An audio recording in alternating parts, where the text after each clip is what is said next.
Hey. Yeah. Yeah, you're all good. All right. Check didn't get.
Advocated Hi. to bring it. Nice to meet you. First spoke at Colonial College Chicago. Sorry, I'm like being chill for a second.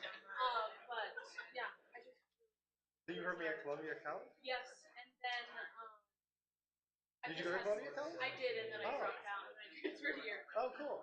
But yeah, I really Were you in Mel Parr's class or no? Just, no, it was in my it was like in one of the like foundation Okay. courses, I think. Okay. And then, yeah, Cool. but really Well, thank you for having me. yeah. And are you still game? Yeah, if Yeah. you're open to that. Cool. Okay, great. Sweet. So we'll figure it out. Okay. And they did bring you. Oh, thank you. Yeah.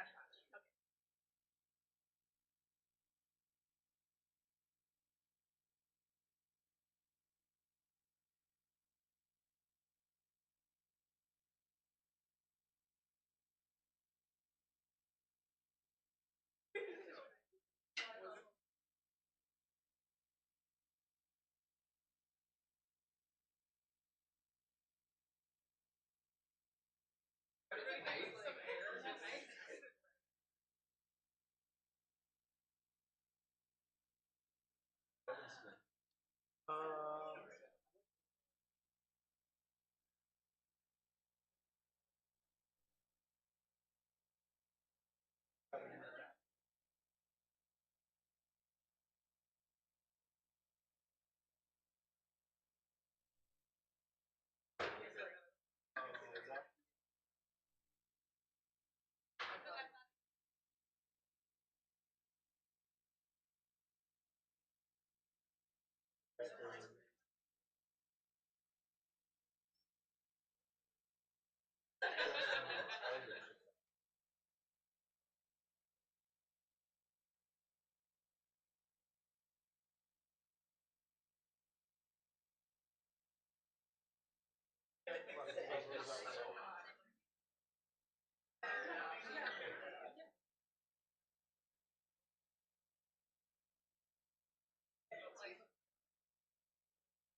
There's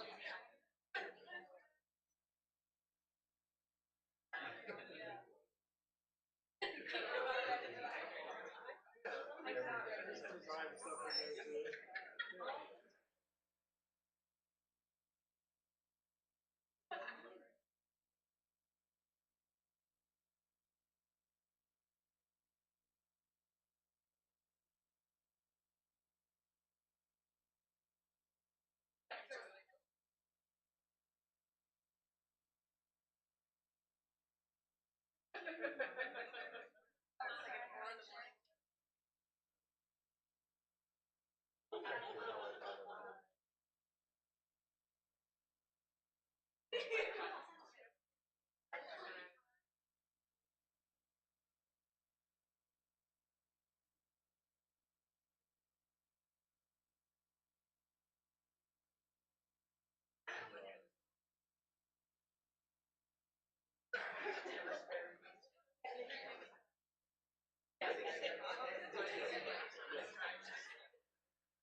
too.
Good afternoon, everybody. Welcome to our fall 2025 lecture series. My name is Howard Quedno, and I am honored to serve as chair of MCAD's Fine Art Department. I want to begin with a land acknowledgement. The Minneapolis College of Art and Design, MCAD, where we are now, acknowledges it is located on traditional, ancestral, and contemporary lands of indigenous people. This is the ancestral homeland of the Dakota and Ojibwe people who were forcibly exiled from the land because of aggressive and persistent settler colonialism. We recognize that this place has a complex and layered history. As a community dedicated to creativity, MCAD is committed to ongoing efforts to support and advocate for American Indian nations and peoples. I also would acknowledge that acknowledgments and words are not actions, and there's a lot of work to be done. Today's lecture is made possible by the Alice and Dean Feldstuhl Visiting Artist Fund. Alice Feldstuhl, those of you that don't know that name, Alice was one of our earliest MFA students in the print, paper, and book area, and it is through her generosity and her husband Dean that much of what we call MCAD's print studio exists in the form that it exists. So big thanks and big gratitude to Alice and Dean for making this all possible. They have sponsored over 20 years of visiting artist lectures in the print, paper, and book area. But today it is my great honor to introduce Ben Blount. Ben is a Detroit-born artist, designer, and letterpress printer. His work often explores questions of American identity, race, and culture. A believer in the power of the printed word, Ben's work draws on a common cultural language of objects, stories, stereotypes, and experiences as a starting point to draw attention to the disparities between what we see and, as he said, how we are seen. In 2021, Ben created a large public installation at the Minnesota Center for Book Arts. Some of you may have seen this or remember it, following the dreadful summer of 2020 and the conversations around racism following the murder of George Floyd. The installation was titled Eyes Wide Shut and consisted of a series of 140 letterpress printed posters, each broadside in black on white, with declarative statements about white supremacy. Ben serves as a board member of Artist Book House and Fine Press Book Association. His artist books and prints are included in many, many collections, including the Ian Flash Collection at the School of the Art Institute of Chicago, the Newberry Library, and the Metropolitan Museum of Art. Ben prints out of Make, his storefront studio in Evanston's West Village neighborhood. Ben holds an MFA in interdisciplinary books and paper art from Columbia College in Chicago. Please welcome from Evanston, Illinois, Ben Blount.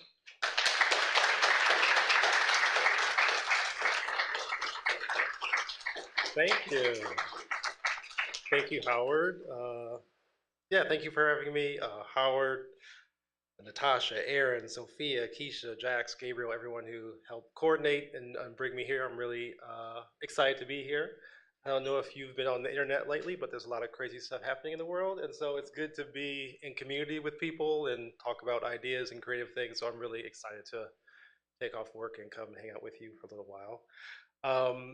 I like titles. Like titles help me like give direction to my work, and so I was trying to figure out a title for this talk. And looking at the theme of storied past and imagined futures, and this write-up allowing us to reckon with our times, speak to live reality, and creatively imagine the futures. I thought that was a great way to talk about the past, present, and future. So I just grabbed the verbs from this statement. So my talk is reckon, speak, imagine. And I've kind of organized the talk around these ideas, which was helpful for me. I'll just give you a little background about me so you can get an idea of where this work is coming from. So here's an early photo of me and some early artwork. And I chose this work because it encapsulates a lot of the things that I like. So as a kid, I was often drawing pictures, but also putting it with type, so storytelling in some ways. And I was in love with Snoopy and Peanuts, so Snoopy shows up in a lot of my early work. And I'm born and raised in Detroit, so having a car in there makes a lot of sense too. But people who knew me as a elementary school, middle school kid are not surprised I'm doing something creative. I was always kind of doing that as a kid. Another thing that I was into as far as visual storytelling is comic books. So my brother collected comics, so as a kid I collected comics and read comics through college, even early adulthood. So again, storytelling with pictures and words has kind of been my jam for a long time. Another big influence for me has been music. And so I'm of the age that in high school was kind of the golden age of hip hop is called. And so there was a lot of focus on lyrics and storytelling. And so this was the first time on a broad scale the country was seeing young black men, young people of color, telling their story in like a really direct way and giving a slice of their life. And so that really captivated me. The music, the messaging, the wordplay. So you'll see a lot of typography in my work, and I think a lot of that comes from hip hop. But also through these album covers, you can see like art and design, right? They're making intentional choices about how these things look. And even just looking at these album covers, you can tell the music is going to be different from these things, just from the design. Like the first one, they've got like Dapper Dan suits on and gold chains, and they're holding cash, and there's money behind them. In the middle, that's De La Soul. It's like psychedelic, and they have the flowers and this handwritten text. And then on the end, Public Enemy. In the photo, they're behind bars. The logo has crosshairs. So you could tell just by looking at it, these three groups are putting out very different music, right? You get that visually from the album covers. In my senior year of high school, I was into this group, Living Color, and this album cover, I kind of figured out what design was. Like there was someone not necessarily making all of it, but making choices about all of it. So picking the font, deciding that Living Color should be handwritten, and finding someone to do the illustration and putting it all together in a layout. And so it's like, oh, you don't just have to draw something. You could design something and kind of art direct it. And so senior year in high school, I decided I wanted to be a designer. So I went to WashU in St. Louis for my undergrad and majored in graphic design. And that was kind of my entree into making things. I don't have it on a slide, but also I came into letterpress through design and through my love of books and typography. Took a class, an evening class, while I was working at Columbia College Chicago, and ended up going through their program. So I'm just share some work with you and some ideas, some things I've been thinking about in the work that I've been doing. So reckon with our times, this section is talking about work that directly relates to or speaks to something happening. It could be current events or something that happened in my life. Like something will happen and I'll be like, oh man, that's crazy. I got to make a book about that. Or I can't believe that happened. I need to make a print about that. And the good thing about printmaking is I can like immediately jump on and make a response. Also going to mention some other printers, just in case you don't know, these are people that have been are friends of mine or influences that I think would be good to know about. So for Reckon with Our Times, Rick Griffith is a designer and printer in Denver, Colorado. He does a great job of writing about design as well as other things, and he has a really unique approach. So he's someone worth looking up. In 2020, during the pandemic, was a time that I was working from my studio. So I used to work downtown, and when we were all sent home, I was able to work from the studio and be in the studio a lot more than usual. And so I was making a lot of work, like based on all the stuff that was coming about from the pandemic. And through like a literal new vantage point of my window from my studio and seeing how we're all acting with each other and like making sure that no one hoards all the toilet paper and standing 6 feet apart, I made this print. We'll get through this together. And after all, we're neighbors. So I made 250 copies of this print, and then I walked the block around my studio and gave it to all my neighbors. So putting it between doors, putting it in mailboxes, and then at my house too, walked around the block and passed all these posters out with a little note, just introducing myself and saying, hey, we can all do this together. And the cool thing is, a few days later, they started popping up in people's windows and doors. And so there was this visual kind of community feeling of, yeah, we are in this together, and kind of a camaraderie through print. And even now, 5 years later, there are still people who had them up, and you can see they're faded from the sun, but there's still this marker of reminder of what we've all been through. As Howard mentioned, the piece at Minnesota Center for Book Arts talking about white supremacy. I can give some background about how this came about. So this is 2020. We're talking about Black Lives Matter, white supremacy, white privilege, white fragility, all these different terms. And my wife was giving a talk and using the term white supremacy often. And someone in the talk said, "Hey, can you stop saying white supremacy? Like you're gonna scare the white people." And she's like, "Well, what should we say?" And the person said, "Say kind of, it wasn't racist. It was something like very soft and like non-confrontational." She was like, "Well, that's not really what I mean." And so I was thinking, well, what is white supremacy? Like, if we don't understand what it is, we can't really talk about it. So I just made a list of adjectives about what white supremacy could be and made these posters.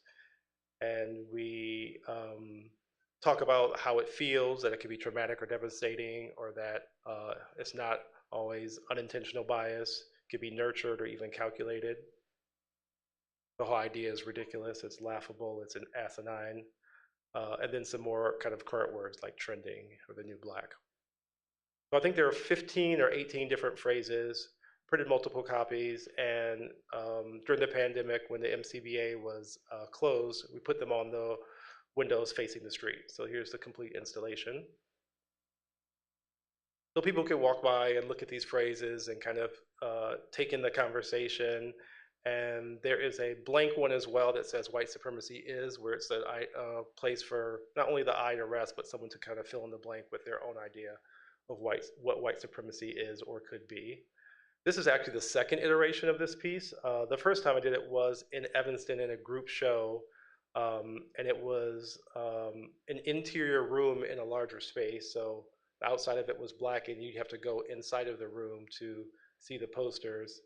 And there was floor-to-ceiling posters surrounding it. So this is the effect once you went into the room. So it's a little more confrontational than facing the street. And there were people that were really unnerved that if they were in the room and you closed the door behind them, some people would really like want to leave really soon. It's interesting just confront it with the language, how that was challenging for some people. This next piece stemmed from something I overheard at work. So this was several years ago right before the Martin Luther King holiday. And this is a white coworker talking to a black coworker, friend of mine, and she was talking about the King holiday, and the woman said, if we had a day off for every time a black man got murdered, we would never go to work. Which I thought was crazy to say out loud in the office. And just shocking that she had that thought and she thought that was okay to say. And I just heard that. It's like, I got to do something with this. This is crazy. So I thought about talking about the microaggressions and not even the aggressions, the people that hear at work and like the kind of daily kind of onslaught that people take in. And then I thought about it kind of more literally. Well, when are the times that you get off work? You get off work for holidays. So what if every time a black man was murdered was a holiday? So I looked at the 2016 data and looked at the death of every black man in Chicago and took the dates of those deaths and put them on a 2017 calendar as a holiday. So if you do that, you would get 275 holidays. So I made a calendar marking the deaths on the right side, a list of the names in chronological order. And again, as opposed to the way it's talked about violence in the news, this is a way to kind of elevate the deaths of these people, no matter how they die, whether they were doing something criminal or not, and just think about their deaths as, you know, a loss of life and something that we should kind of take care and think about in a different way. So I made a wall calendar. Here's zoomed in a little bit, so there are red dots marking the death of a black man in Chicago that year. And I also made a page-a-day calendar. So I made a nice wooden box, again, to kind of give it some reverence. And here's a video kind of showing how that box would be experienced. So you take the top off, there's a title card, kind of tells the story of the calendar. You can see 72% of the total murders in Chicago were black men that year.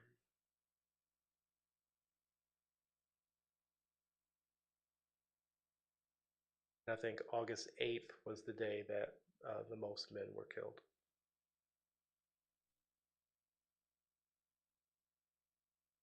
So taking information that we've seen in news reports, or we're here like stay away from the South Side or the West Side is dangerous, and putting it into a different context so we can think about this violence in our city in a different way.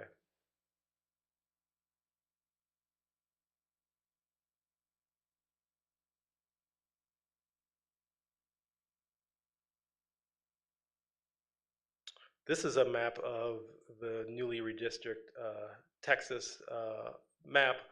And so this talks about gerrymandering. And this is an idea a friend of mine and I came up with. We were just thinking about an upcoming election and just gerrymandering. And there were some gerrymandering cases going to the Supreme Court and people trying to get maps changed before the election and people trying to stall and just the back and forth. And just the idea of gerrymandering and how absurd this is that this is a legal practice that we are doing, and both sides are kind of trying to fix things their way to kind of give themselves an advantage.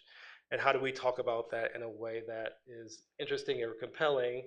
And so my friend's a writer, and I was an art director at this agency, and we had this idea of a way to talk about this story that hopefully is straightforward, but also tactile in a different way. So we had this idea, and we did a Kickstarter for it to raise funds to bring it to life. And I'll just show you the Kickstarter video to give you the story of the project. Hey, do you like chocolate? Oh, I don't know. How about, do you like democracy? Great. I'm Ben. I'm Brian. And this is Unfair Share, the gerrymandered chocolate bar. You might say to yourself, oh wow, gerrymandered, that sounds delicious. Is that like a fancy way of saying that it has nuts? No, it's not. You're wrong. Unfair Share chocolate bars don't contain nuts, but they do highlight something that is fucking nuts. Gerrymandering. Gerrymandering isn't a flavor. It's the unfair practice politicians use to redraw their voting districts so they can pick their electors, stay in power, and further suppress marginalized voices. Fucking nuts. Gerrymandering can be done in two different ways. First, there's packing, which consolidates voters to minimize their influence, and then there's cracking, which separates voters, again, to minimize their influence. And while these other boring chocolate bars have grid patterns that give everyone an equal portion, unfair share chocolate bars are a little bit different. Unfair share chocolate bars are specifically designed to break into the same absurd, irregular shapes as gerrymandered congressional districts in places like Texas, Louisiana, Alabama, Ohio, Georgia, and North Carolina. No one gets an equal piece of what they should get, and that's just how the politicians want it. So just go ahead, break off a completely arbitrary shape while knowing that even though that might take away from what someone else's, that's fine, that's great. Unfair share chocolate bars are a tactile representation of this ongoing inequality. Plus, it's chocolate. And that's what this is about, right? Not really. But Ben and I met at an ad agency in Chicago, and now we spend our time working on creative projects for social change.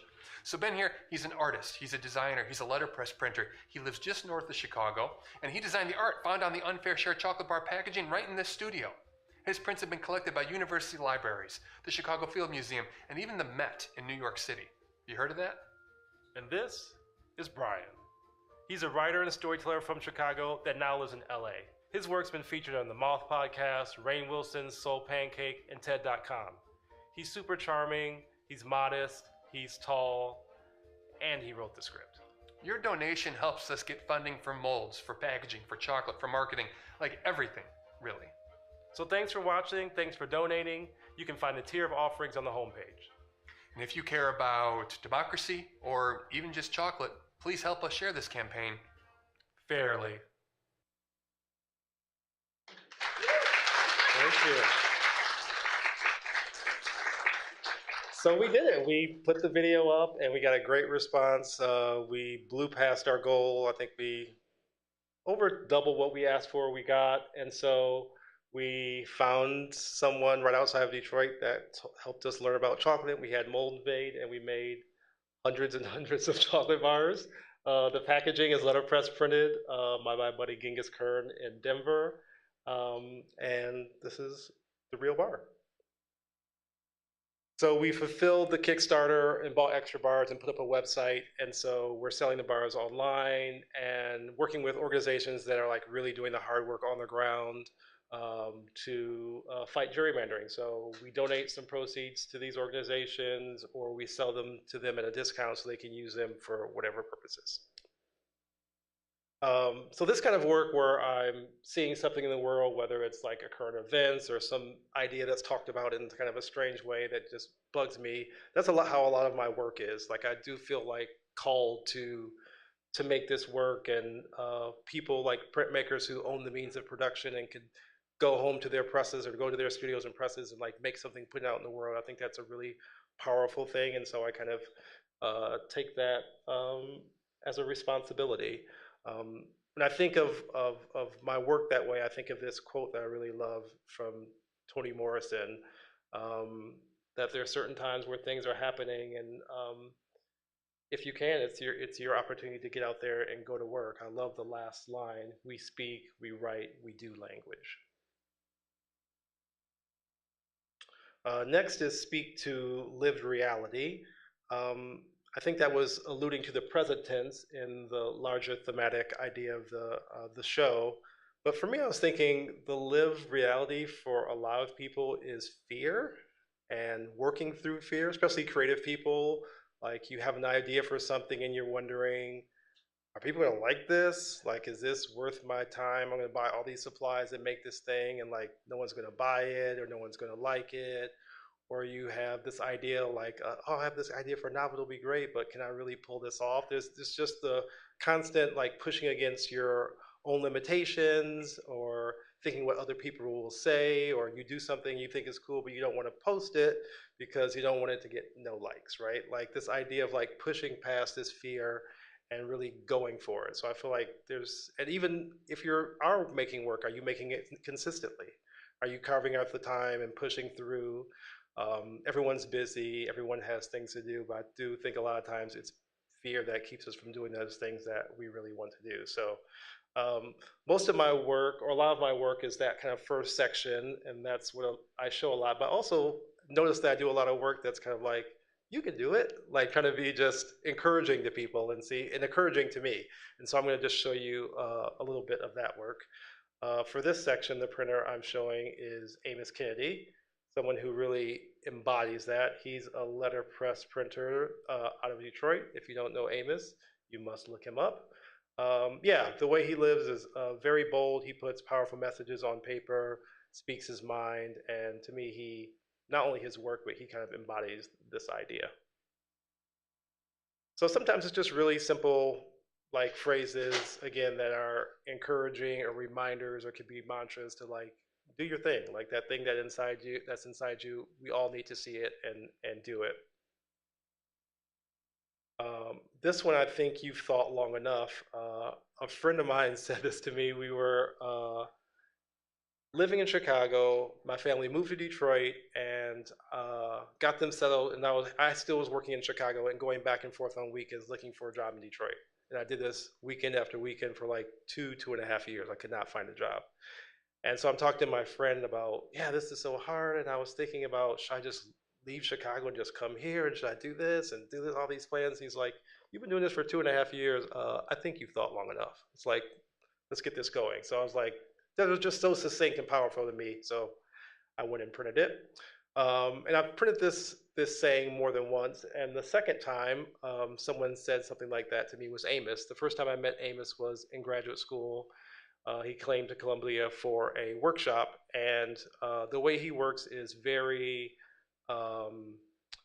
like he just jumps in there, and there were 3 or 4 presses going, and people had different things set on presses, and the ink was flying, and people were printing on theirs and overprinting it on others. There's all this activity, and here I am at my press, like sitting, the designer and me just kind of contemplating. And he's like, Ben, what are you doing? I was like, I'm thinking. And he said, think less, do more. So this poster has that as the period. There's a lot of, yeah, not that you can't conceive of things and have ideas, but a lot of time action is the answer, I think. So this has been helpful for me. Here's another one, you got this. A thing for help that was helpful for me when I was feeling stuck or not making work a lot. I think I was focusing on the outcome and like how it would look and how it would appeal to people. So I started to get really focused on process and like, I like printing, I'm going to print, like head down, like working on process. And so this print is kind of leading into the process. As you can see, the letters overlap. So there's a transparent ink in the blue. And so when the 2 blues overlap, it does a lighter blue. So in order to get those overlaps, I'm printing these at different times. So the Y and the U are printed first, and then the O is printed on top of it. And then the G and the T are printed separately, and then the O on top of that. So this press, instead of being 1 print, because I couldn't get the overlaps with 1 print, I had to print 4 or 5 times to get those overlaps. So it was, again, focusing on the process, and you know, for nerdy printers, they could see, oh, you must have done those letters separately. And so I really like that idea of like making the process visible in some of the work. And so I did another print where I really leaned into the process even more. So this print is The Answer is Hard Work. And as you can see, there's overlaps almost everywhere. So this print was printed with a single letter I. So the word the has 1, 2, 3, 4, 5, 6, 7, 8, 9 passes through the press to print this. So there's 1 letter being printed multiple times to make this whole statement. Again, really making it inefficient by focusing on the process to get some unique results. And I made a little GIF so you can see how the print came together.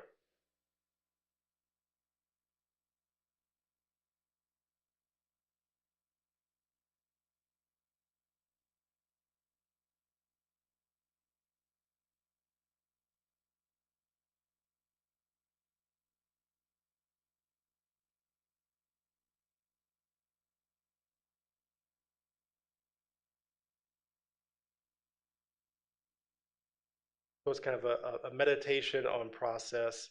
So each of these prints went through the press 62 times to make this print. Thank you. It was a lot of work. Thank you for the wow. Actually, I planned on, I'm going to do a bunch of these. I'm going to do 25 of these. So right, I print that first eye 25 times, then turn it over to make the tea and put them all through 25 times. And then I would mess up or something would move, so I take some sheets. Okay, I'm gonna do 23 of these and keep printing and like, okay, 20 perfect ones. And it kept going. So I think I ended up with 10. The last section is creatively imagine our futures. So for this section, I was thinking what are future things I was going to do, works in progress or ideas and sketches of things I was going to do. Then I was thinking about the future, and for me, the idea of community came up, like being around people is really important to me, being in community, whether it's an artistic community or just like hanging out with friends. And just being together, I think, is really important. It's going to like take us together farther in the future, especially if we want to change the direction that things are going right now. And so these are collaborations that I've done. And the cool thing about collaborations is you're working with other people, you get other ideas, and the work is different. So it pushes you in new directions by having someone else's input or someone else's hands on the work. For this section, I'm talking about Sonnenzimmer. Sonnenzimmer are a design art duo in Chicago. It's Nick Butcher and Nadine Nakadishi. They are screen printers, artists and designers, and do really fantastic work, really unique work, and are all about community and approach community in really interesting ways, and they are definitely worth looking up. Oh, the first piece is a collaboration I actually did with Sonnenzimmer. So we collaborated on a book cover for an exhibition at the Newberry Library, and they wanted to give us to give a talk on our collaboration and asked us to make a print as a giveaway at the library. And so we said, let's make this poster kind of about collaboration, and they're screen printers, and I'm a letterpress printer, so it's half screen printing, half letterpress. And we did it by passing a sheet back and forth. So they printed on the piece, gave it to me, I printed on it, gave it to them, they printed on it, they gave it back to me, and I printed on it. But there was no theme, there was no discussion, there was no like North Star we were heading to. We were just reacting to what the person did previously and building from there. So this image in the upper left is after 2 rounds. So the background is screen printed, and then the kind of faint characters coming down from the top was my contribution. And then the next one is maybe the third. So when I got it back, they had turned it around and connected those kind of shooting dynamic angles to the letters I put there. And then at the end is the final print. So again, if you look at my earlier work, this is very different. It really stands out, and it's because I was collaborating and working with people who work in a different way with a different sensibility. So that's a good way to kind of push yourself beyond what you typically do.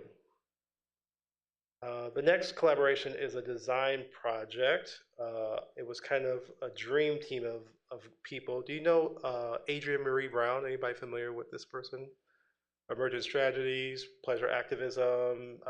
They do a podcast, Octavia's Brood. They got a group of people together to do a tarot card deck inspired by Octavia Butler and James Baldwin and Black intellectuals and writers and artists. And there were 6 illustrators that did the art for it. Adrienne wrote the book. I don't know if you can see it in this, but the book is like 1 inch thick. There's like 300 or 400 pages. There's a plant medicine for each of the cards. It was a really, really robust project. All Black artists and people of color in this project. And so I was the designer, and so I designed the cards, the packaging. There's a velvet to-go bag, so once you get the tarot cards, you can put the deck and the book in the bag and kind of travel with it. So there's a shot, you can see some of the illustrations, and then each card had a lot of copy to talk about the meaning of the card, and then on the right side there's plant medicine, and yeah, it was a really, really fun project, and like I don't know anything about tarot and tarot deck, and so learning about tarot and working with 8 or 9 people to pull something together was really a powerful project.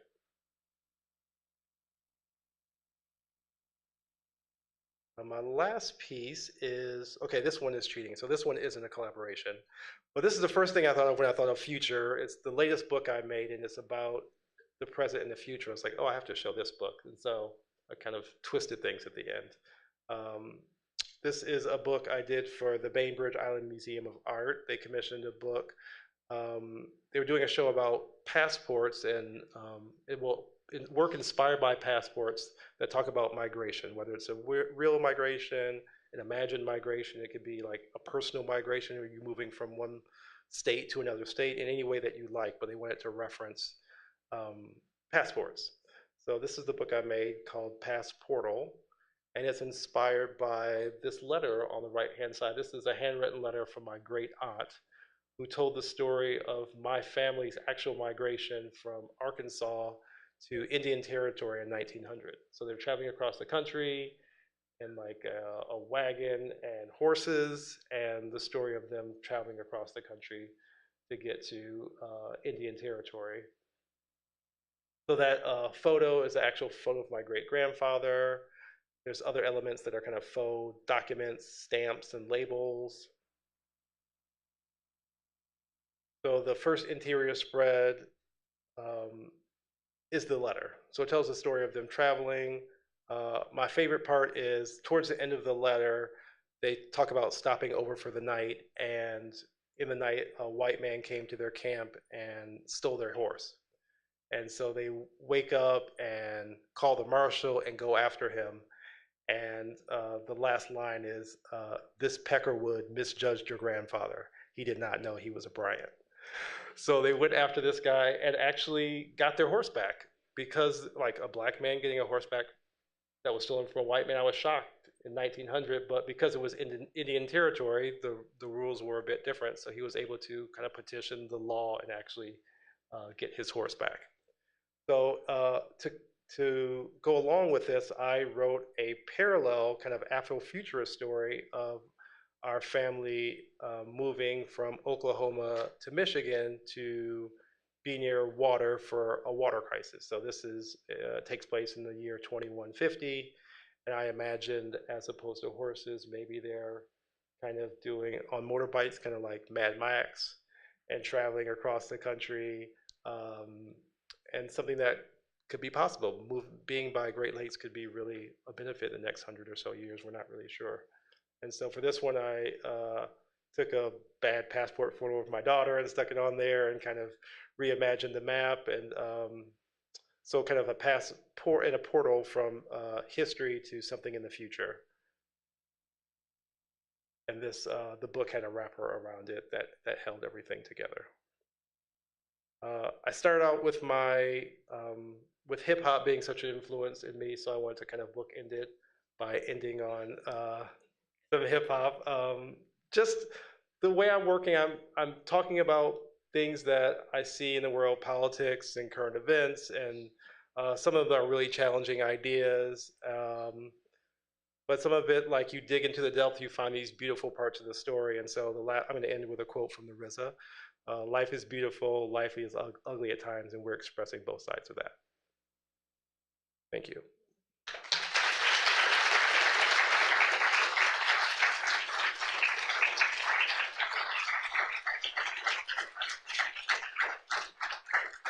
If anyone has questions, I'd be happy to answer them. Yes. I haven't done an album cover. That's a good question. I haven't. That would be a fun project though. And let me. This is a tradition I borrowed from Amos.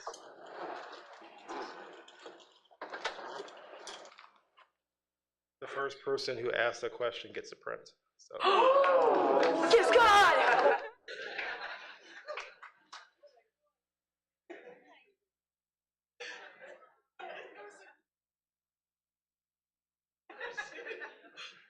So do we have any more questions? Oh, in the back, and then you. I was just wondering if you could talk about like how you organize your time as an artist, doing so many different types of work, and like what's a day, like what's your regular kind of day like as an artist, kind of managing all these different projects and travel and stuff like that. That's a good question. Yeah, on a good day, what does that hang? Oh, it's okay. So I have a regular day job at a marketing agency that's kind of 9 to 5 ish, but it's completely remote. So I work from my studio. So Nice. I don't do this every day, but ideally, as opposed to commuting for an hour to Chicago, I wake up, walk to my studio, and I have an hour in the studio before work starts. And then I work, and then after work, um, either I'll stay late or I'll go home and do dinner and stuff like that, and then come back to my studio. My studio is like a half mile from my house, so that makes it easy. So I'm printing on nights and weekends generally. Saturday is my typical studio day, so I get up while my family's still asleep, and I could be in the studio for 2 or 3 hours before they even wake up, so I'm not missing much. Or so I'll spend at least a half a day in the studio on a Saturday. Um, I take vacation from work to do these things, so I'm off the last 3 days. Yeah, almost all my vacation is taken doing workshops and speaking and doing print stuff. So you don't really take too many family vacations. Um, when my daughter is almost 20, she turns 21 on Saturday actually. But when my daughter was young, um, I would do the same thing. I'd work, come home, get her to bed, and then go to the studio from 10 till 1 o'clock in the morning. And it's a tough to balance. Like when I finished grad school, between finishing grad school and really starting to print, there were several years where I just wasn't making work. That's why I mentioned the fear. I think I was like, I just got married. I can't like leave my wife and my baby and like go do this printing stuff. And yeah, it was tough. But over the years, I had kept a sketchbook, and I had all these ideas, and they were just like building up inside of me, and like we're gonna explode. And so I was like, I gotta do this. So I just kind of got black and white thinking, like either I'm gonna do it or not. And so at first it was like losing some sleep, and then I did, I wasn't home as much, so my daughter missed me a little bit. I did make some choices to kind of get going.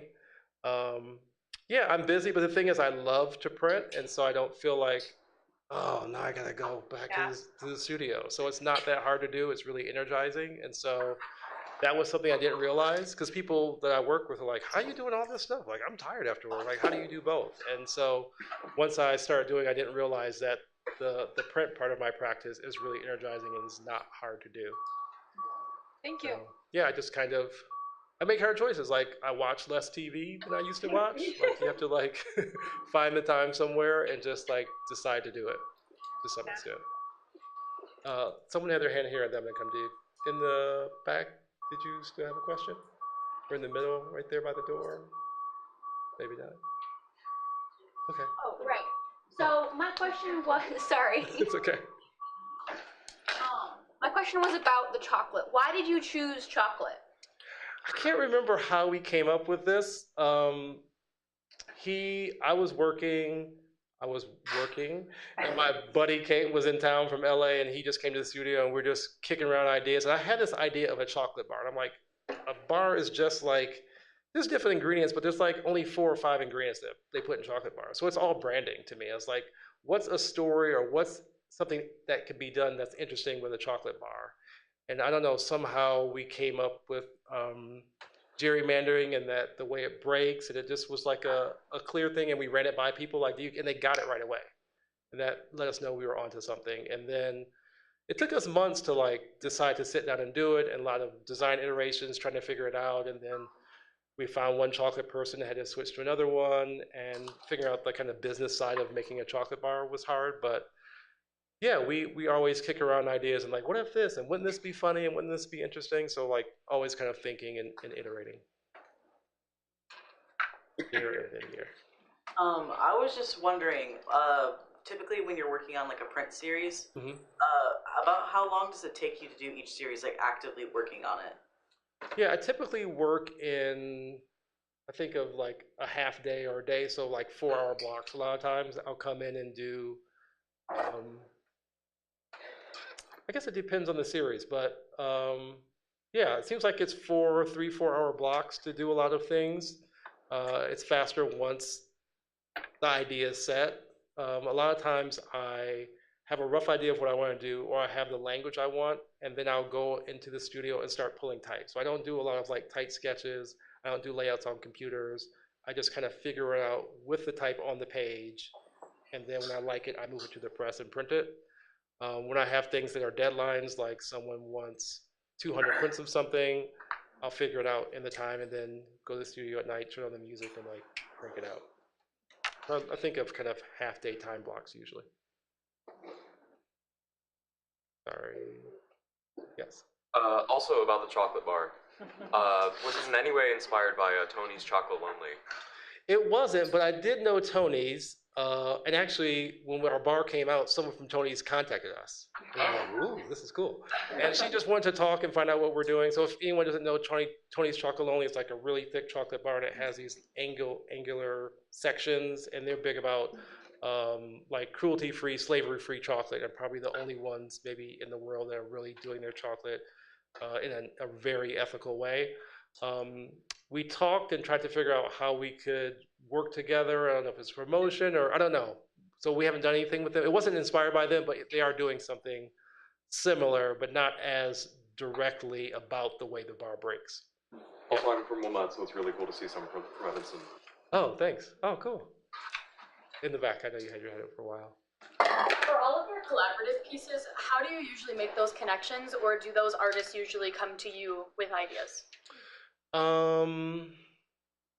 It's usually people I know and people who I love their work. I love seeing people's work that I'm like, I could never pull that off. Like, just my brain doesn't work that way. I can't do that. If you look at Sana Zimmer's work, I'm like, how do you even come up with this stuff? And so we knew each other from the kind of print scene, and we had mutual friends and kind of a mutual respect, but we never actually worked together. They pulled me in. They had this job with the Newberry Library, and they pulled me in to kind of diversify the project they were doing. They invited me to join, and that was an outgrowth of that. I've initiated some, like seeing people's work, and like I wonder what would happen if the two of us paired up. And so, to me, if it pushes me somewhere, or I think it'll go in an interesting way, I'll reach out to people. But it's usually a friend of some kind. Yep. Yes. I wanted to ask, maybe your biggest struggles throughout your bachelor's or master's, or like how you look back at your time at an academic institution versus now? Good question. So for undergrad, I was a graphic design major. I didn't really have any thoughts of being an artist or any like sense of authorship in that way. It was like you're making things for clients and you're just kind of solving business problems. So I didn't really think about it that way. I did make things a lot. I was telling Natasha earlier that I used to make books. Like before I knew about bookbinding and that there was something called book arts, I would like make books for people as gifts. So that was kind of, I was always intrigued by the book as a form. So my undergrad was fine. Like I got to the point the last few years where I was really focusing on the design stuff. I've told my daughter before, like the last final of my college career, I just like didn't study. I was like, everyone's gonna be looking at my portfolio. I love the class. It was one of my favorite classes. It was Black psychology, and I loved it. But I'm like, if I don't do well on this, it doesn't really matter. So yeah. I mean, this is my last class in college, and yeah, I'm sorry. I thought GPA wouldn't matter that much. I'd rather be in the studio working on the art projects than studying for the Black Psych final. So I got focused, I guess, on what I wanted to do. That was helpful. And then for grad school, I didn't go to grad school to necessarily be an artist or to be able to teach. I just wanted to know how to print. And so went through this program, and I had gotten married the month before and like bought a house the month before. So I was starting this kind of adult life, and I was working full time during grad school. And looking back now, I don't know like how I did it all. It was crazy. I had a baby after my second year. So the third year I had a child too. And yeah, I don't really know how I did it, but I had a lot of years in between undergrad and graduate school, and for me that was great because I was super motivated. I really wanted to be there. So I was really focused and getting as much as I could out of it. And so maybe, I don't think this is necessarily for everybody, but for me, having time in between, working in between, was really helpful. When I first graduated, I thought I wanted to go to design school. Like my plan was to go to Yale grad school, get an MFA, and be like this famous graphic designer. And then working for a designer for several years let me know I didn't really want to do that. It was just like the story I was following. So maybe some time in between was kind of my big takeaway. And that, yeah, you can do more than you think you can when you're motivated. Yes. How much how much experimenting have you done with like different types of printmaking? And then like what made you land on letterpress? Yeah, my only other printmaking experience was in undergrad, like foundation type of stuff. But since finding letterpress, this is all I've really done. And I was printing kind of exclusively wood type for a while. Like there's other ways to like make plates that can be printed, and there's a way to do polymer plates, and I do polymer plates for some text, but I've been kind of working within the constraints of just the wood type I have in my collection and trying to solve problems that way. So I'm kind of breaking out that a little bit, but for a few years I was like strictly what I have in my collection. If I don't have it, I'm not going to find another way to print it. So yeah, I feel like letterpress has so much. There's a lot of people using laser printers now and 3D printing, and so I haven't even done any of that yet. So I really like relief printing. I love the immediacy of it. Like I could go to the studio and get a print in 30 minutes and make 100 of them and give them out. I really like that. You in the front? Yeah. Yeah. So, what's like some skill or practice that you want to learn, like, and why? That's a good question. Writing is something I'd like to work on. I try to kind of come up with the language that are on my prints, or I'll take a quote or two quotes and I'll kind of combine them into a new thought. So I think writing is really powerful. I want to work on that. And I do like to visit other shops and see how people approach printmaking. I like to steal kind of things. You see people are like, oh, that's really smart, or more efficient, or just different. So I learn things that way. But writing is something I think that would dovetail nicely into my practice, and so I want to work on that. Yes. As far as thinking less and doing more goes, what does that ratio look like in your practice? Like, do you have a concept of like, okay, I will spend this amount of time thinking on things and then this amount of time actually doing? I guess keeping a notebook, keeping a pencil handy, like writing stuff down all the time and sketches. I'll be at work sometimes and work like, oh my God, that's a great idea. Pull out the notebook, write that down for later.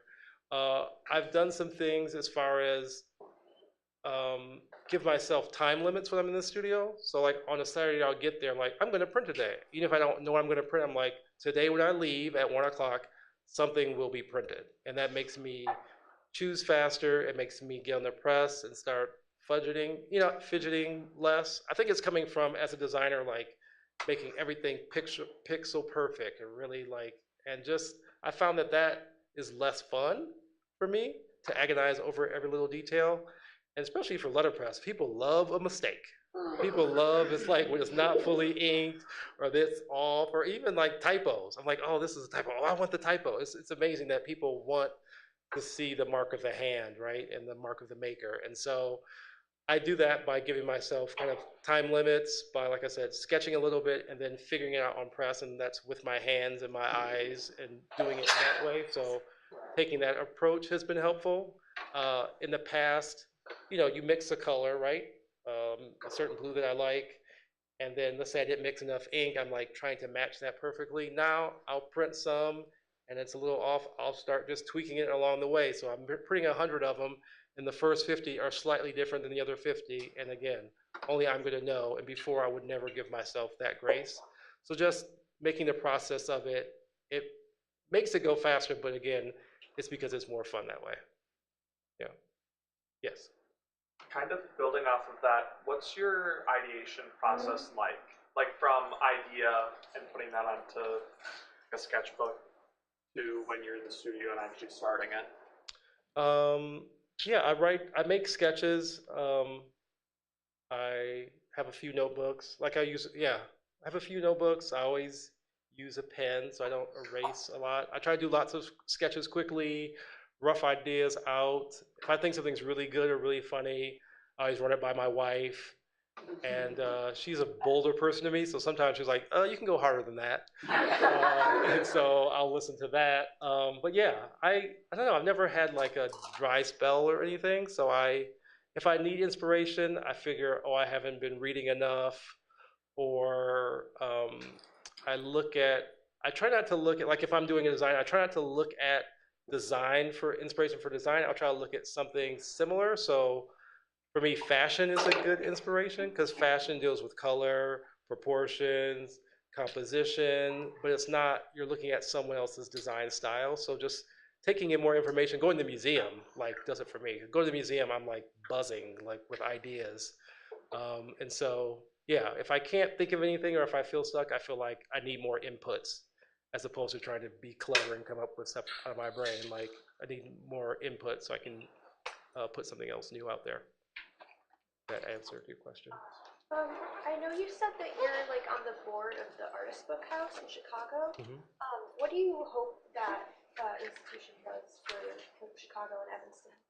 Okay, and to be clear, I'm not on the board anymore. I'm on the advisory board now, but I was on the founding board. But just, yeah, I think there's, especially considering the print history of Chicago, I think there's kind of a big hole that there's not a book art center there.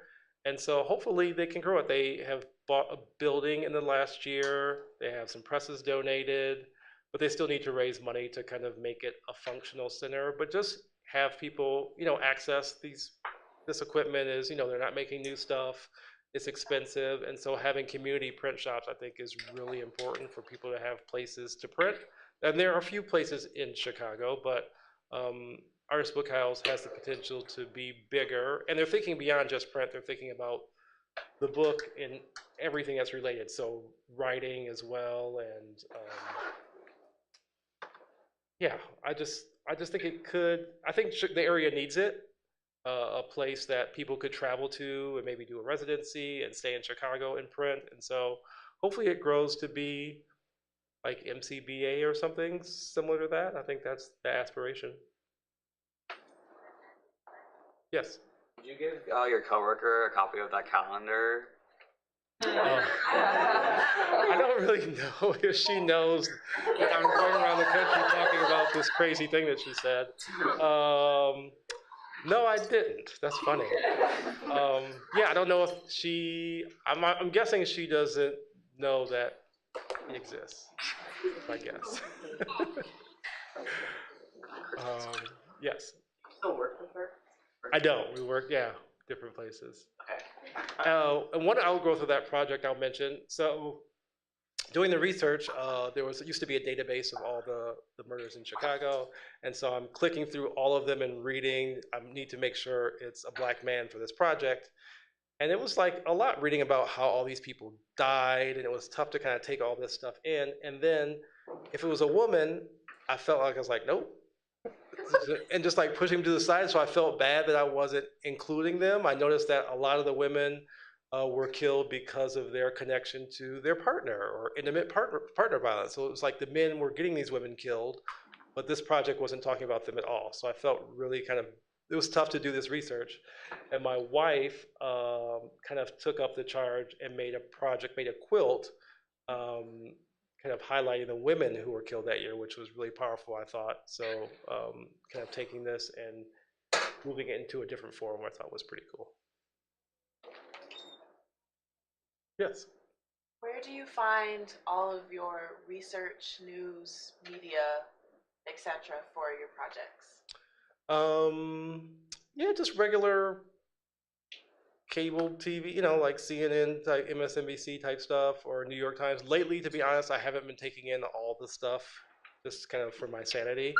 But yeah, and it's not just events that happen. A lot of time it's the conversation, the cultural conversation around something that's being said, like, everyone's watching these same outlets, so people start saying the same thing they heard on TV, like, oh, that's their argument. It's like, that's not like your original thought. Do you really think that, or did you just hear that? And so talking about this kind of echo chamber idea. So a lot of times I'm talking about that and not necessarily the news event itself, but how we're talking about it as a culture.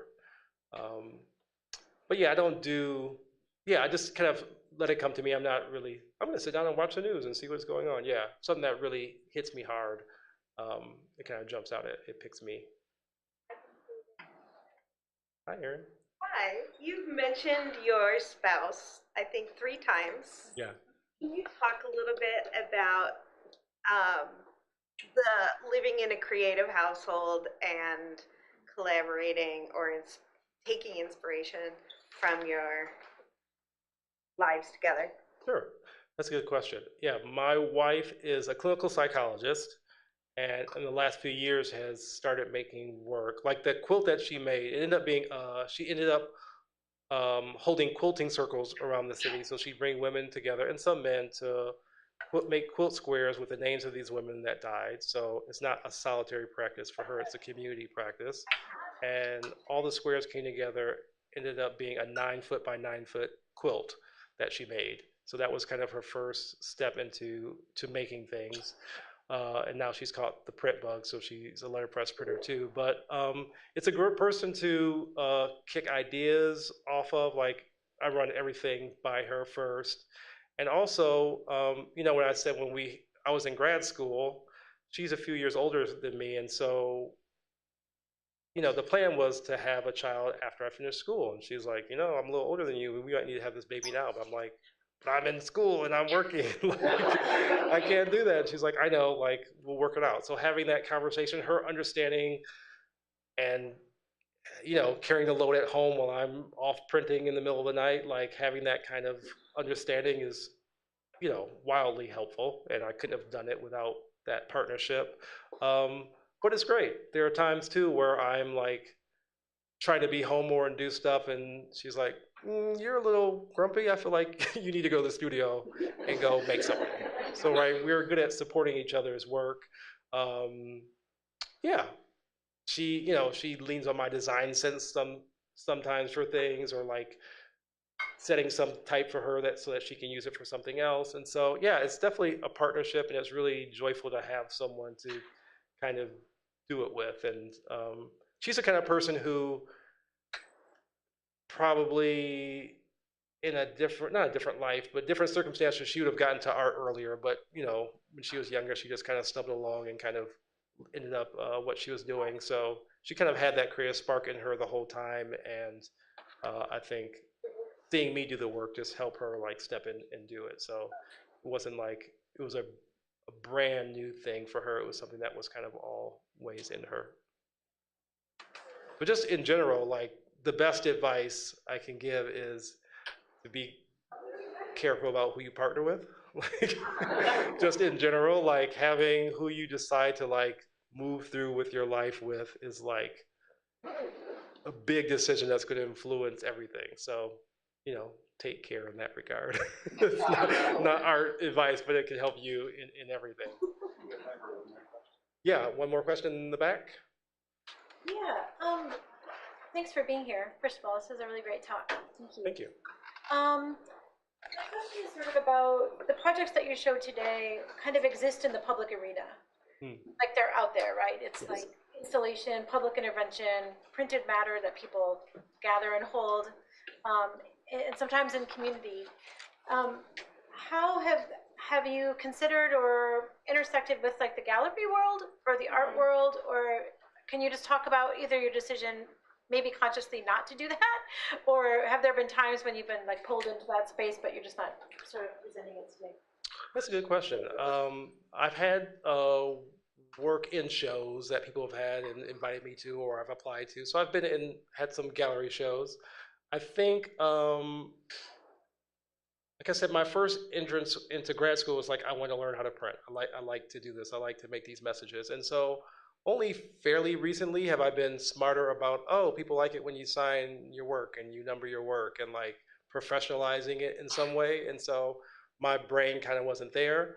And then thinking about how do you kind of make a living as an artist or a working artist, and how do you put these pieces together to like make a life. thought about, is the gallery a route to doing that? But I don't know, I'm just not that interested in it. I don't know much about it. Maybe if the opportunity came up and I talked to someone, I would do it. But right now, yeah, I don't know much about it, and I'm not that interested. Especially with the internet, I feel like